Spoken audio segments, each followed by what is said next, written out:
అందరికీ షలోం. నిజమైన శిష్యులుగా ఉండాలంటే నిజమైన శిష్యులకు కావలసిన లక్షణాలు: రక్షింపబడిన వారై ఉండాలి, రక్షణ అనుభవం కలిగి ఉండాలి,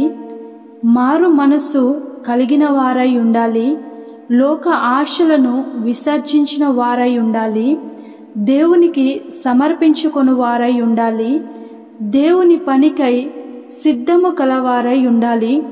వాక్యమునందు నిలిచిన వారై ఉండాలి, వాక్యము ధ్యానించు వారై ఉండాలి, ఎల్లప్పుడూ స్థిరముగా ఉండాలి,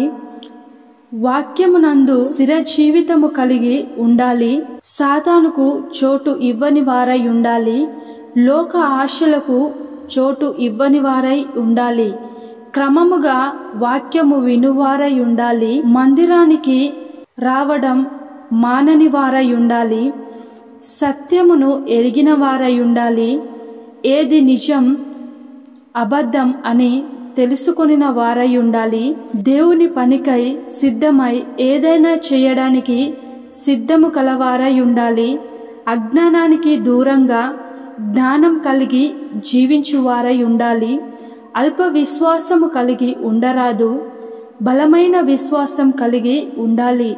పాపము చేయువాడు పాపానికే దాసుడు,